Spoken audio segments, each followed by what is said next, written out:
Delta State House of Assembly has passed the Pension Rights and Other Benefit Amendment Bill for former governors and deputy governors. The bill was passed at plenary, presided over by the Speaker of the Delta State House of Assembly, Oborevwori, after scaling the third reading. Well, Team Owhefere, who chairs the Committee on Information, told reporters that until the Constitution was amended, every assembly had powers to make such law.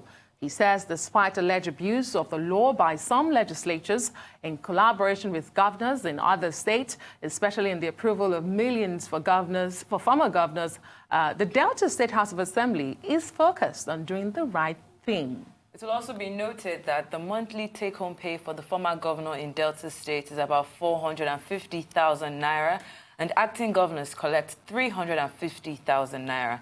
The bill was amended to accommodate the former acting governor, explaining that his monthly take-home pay would be a little above a retired permanent secretary's, who also got salaries for life.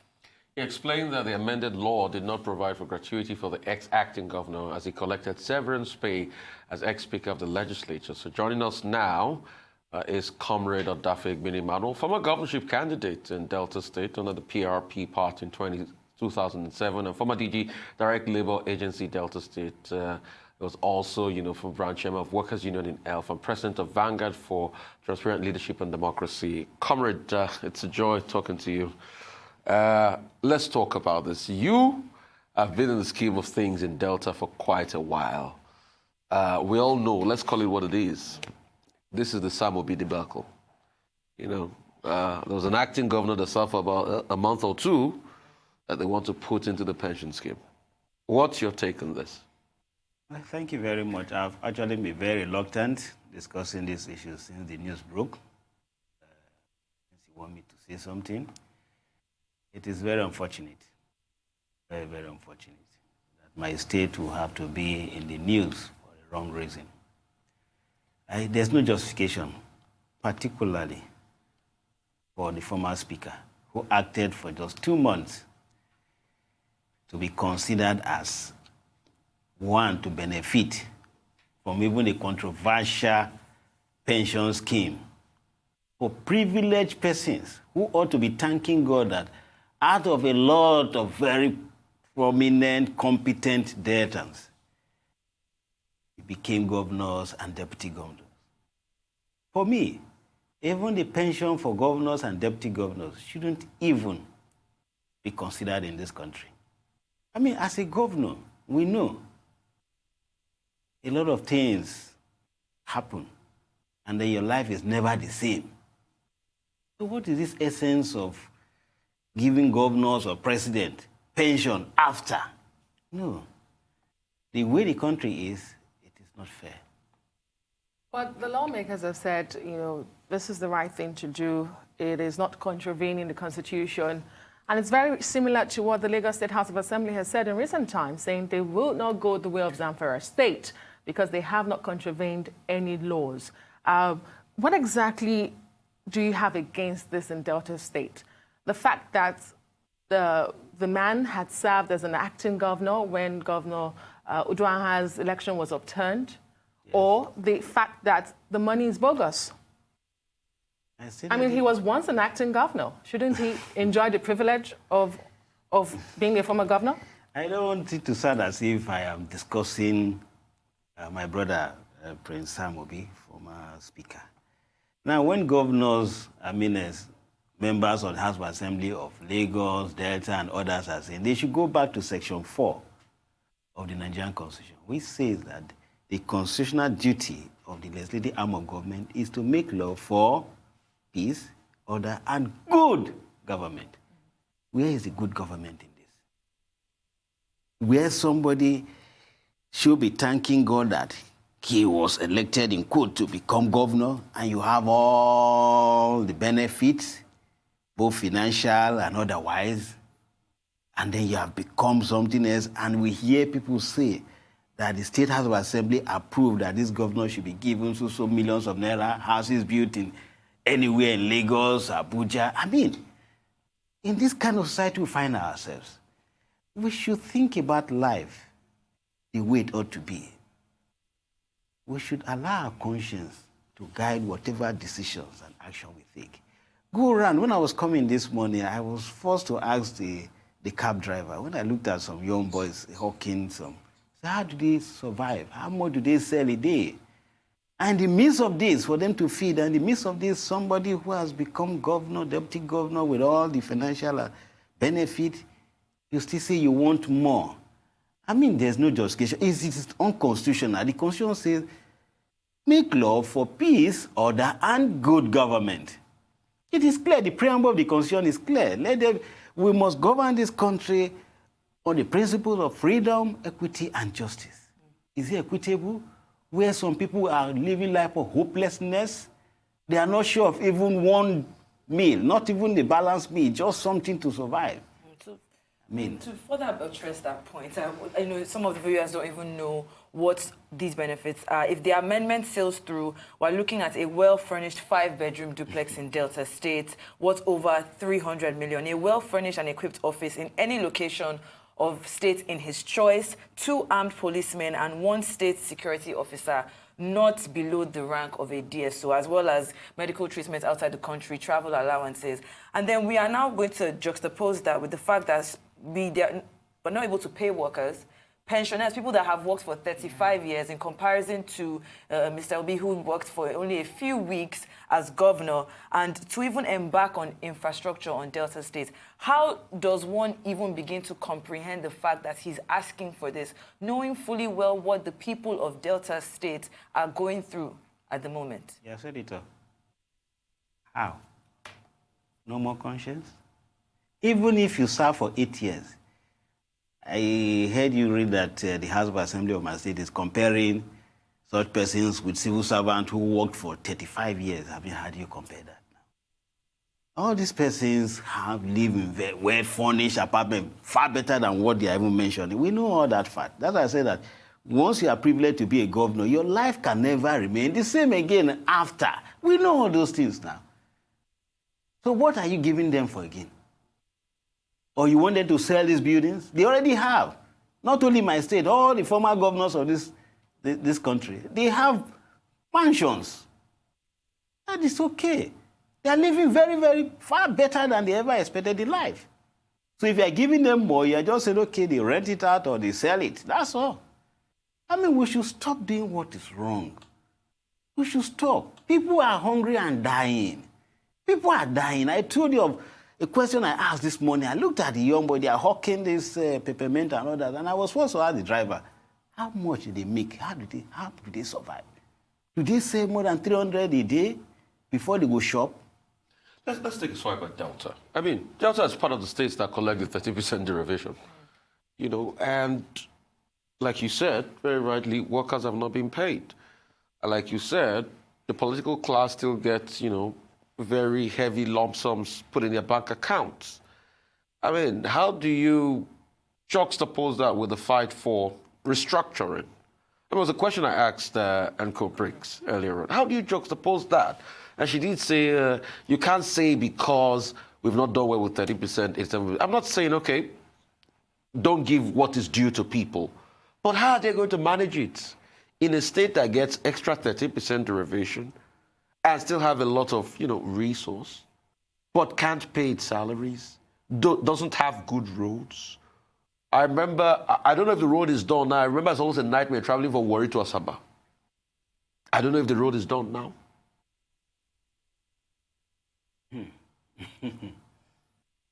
This question is very, very controversial. On one hand, as you know me, I've been one of those who have sacrificed a large part of my life, risking my life, fighting for good governance. Lost my job with a multinational company. My juniors are even managers in F today. They ended up convicted by a court and sent to prison. So it touches me when these issues are raised. From Benin to Warri. I hear the road is a death trap now. You spend 6 hours for a 45-minute road. But that does not mean that we should not clamor or continue to clamor for restructuring. Not this kind of political restructuring that I hear people talk about. Because from what I know, it is a clash between the privileged few and the rest of us. in that class of the privileged few, you have all the tribes. You have all the religions, in quotes, whatever it is, they are together against the rest of the people of this country. I grew up in Kaduna. So it's not a northern thing, it's not a south thing. You're talking about NDDC, you're talking about the super deck, you're talking about the rot is everywhere, even up north. We fought for this hyperdeck for oil, hydro power generating this thing commission. Have they released a kobo to Niger State, Kebbi, and the rest of them? Are we not hearing of how even our northern brothers who are governors are in the west or Ibadan, those ones were just stealing? No corruption again, that they were just stealing money belonging to their people. And we are all in this together. The thing is that it has to be restructured, but not to make it political. We need, so yes, you can have a governor or some set of governors who are today, mismanaging our resources. But it does not take away the fact that we need, to move away from this. We'll go on a quick break. We'll come back to you, Comrade Odafe, Igbini, Emmanuel. We'll talk some more.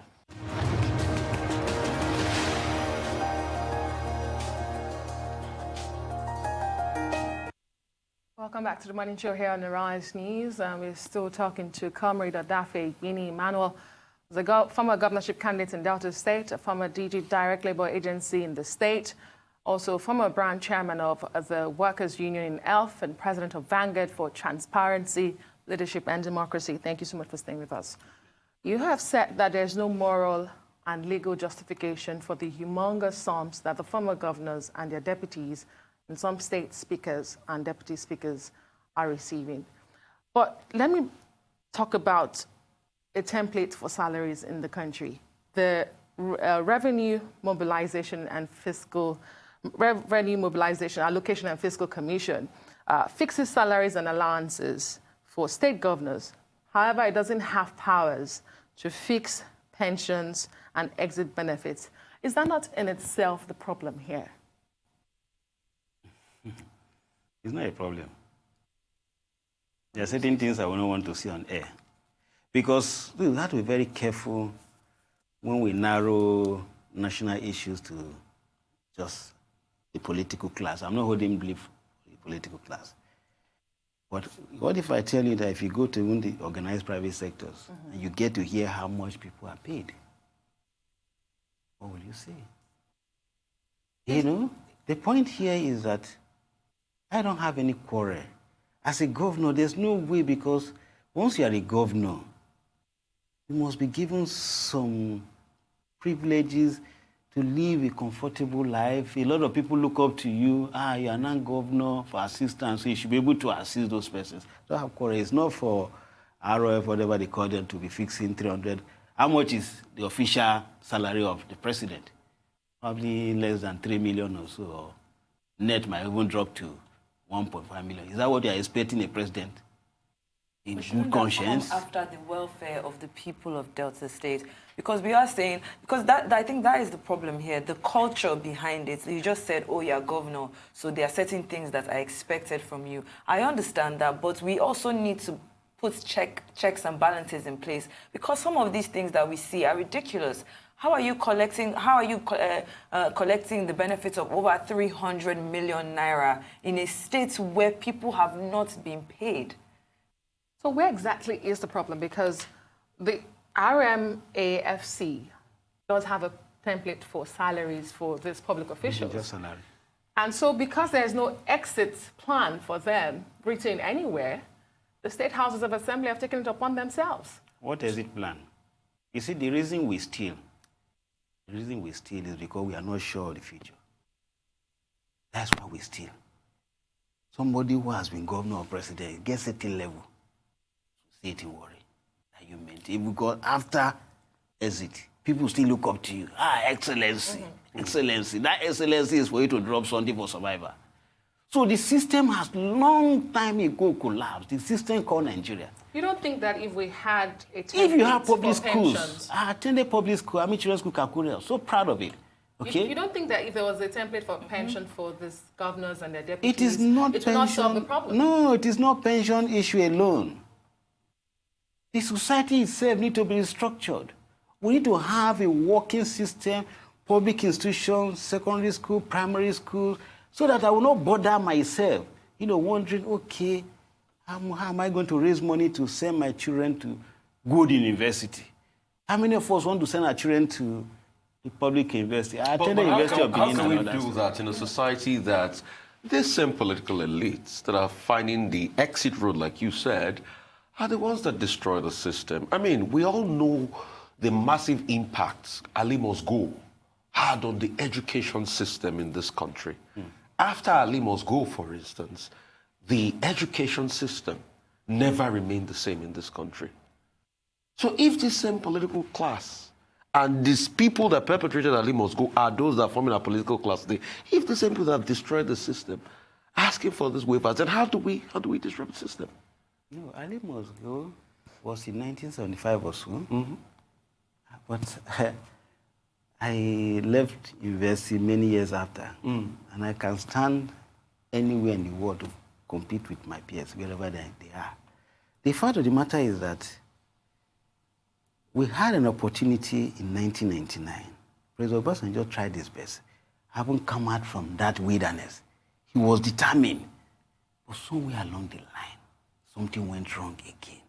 As I said, the Nigerian system is like an engine that has actually failed, and we are just managing. Everybody comes to say, okay, let us manage the engine now. What do we do?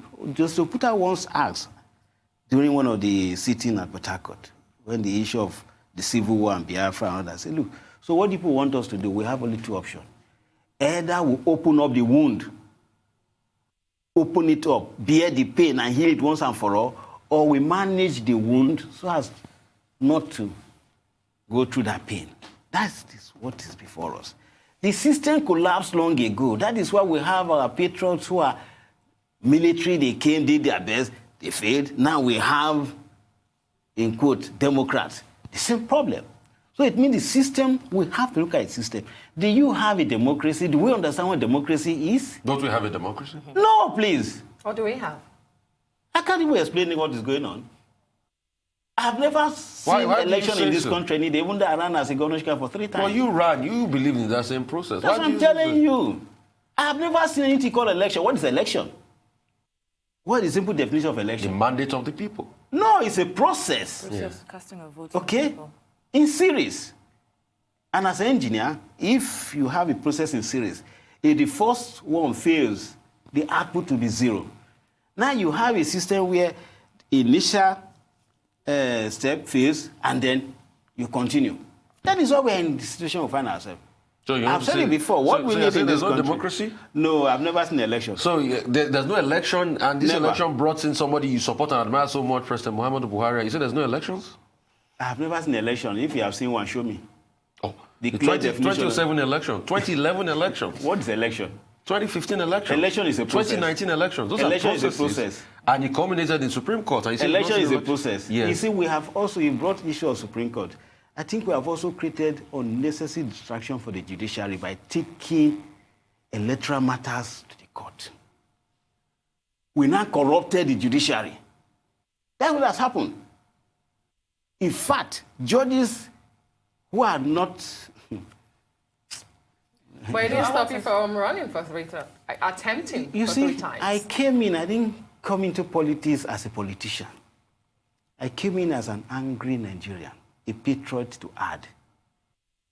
And in that, I say, if you ask Governor Duan and the rest of them, they will tell you the role I play. Politics is not about what they call winning. There are so many words that we use that we ought not to be using. You don't win election for crying out loud. You don't lose election. What do you do? You present yourself to the people, and the people decide. If 4 of us are here and then we have to decide, we decide that Rufai should be our leader. So people say no, it's no. He didn't lose, he didn't win. So, but the moment you begin to use the word win and lose, it's only in battle you win and lose. I've complained about this thing. I've told people who care to listen. Those words should not be in our electoral laws. Win election. Which battle did he fight? People are fighting it. INEC returns somebody as a winner. They give you a certificate of winning. Like I said, the use of that word win. But they give you a certificate of winning. No, that is also return.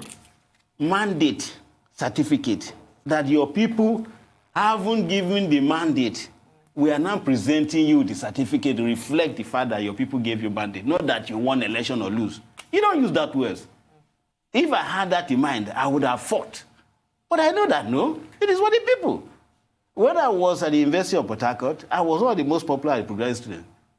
But when the election came for Progressive Association, of course, people, my colleagues went and voted for someone else. I didn't pick offense. In fact, I scored 0 at a point. It's their choice.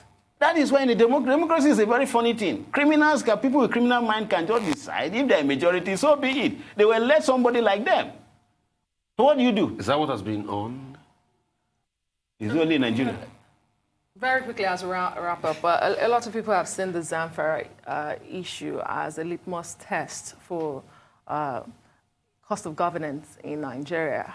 Do you see this being replicated? I mean, in the wake of this, in the wake of that judgment that Serap got with the court ordering the Attorney General of the Federation to challenge the state laws, we are seeing a state like Delta State renew its own pension bill to accommodate someone who acted as a governor once. It's not for the federal government. So let us not promote dictatorship. So you do agree with the It is purely within the State House of Assembly. It is not for federal government to direct the state. I will not accept that. What do you see going forward quickly with all of this? Is this we just need to appeal to... litmus test? Look at the Zamfara case situation. I mean, Zamfara State. Why? So I'm saying that it is not just the entire Zamfara, it's the entire country. Those who are privileged, I keep using the word, those who are privileged to be in certain, positions, you continue to thank God because you are not the most intelligent, you are not the most patriotic, you're just lucky. So make good use of it so that when you go 6 feet down, people will speak well of you. All these things we are gathering. Nobody is going to die and then they bury that person with, a worry now, a prominent house, a man who lived a very decent life, but after his death... I hope you're not preaching to the choir. Thank you so much, Comrade Odafe, Igbini, Emmanuel, for coming on the show today. And that's been the show. I am Adesua Oborevwori. I'm Rufai Oseni. And I'm Sheito Atigari. Thank you for watching. You can also follow us on the social media handles showing now on the screen. From our entire team here in Lagos, enjoy the rest of your morning and, of course, the rest of your day.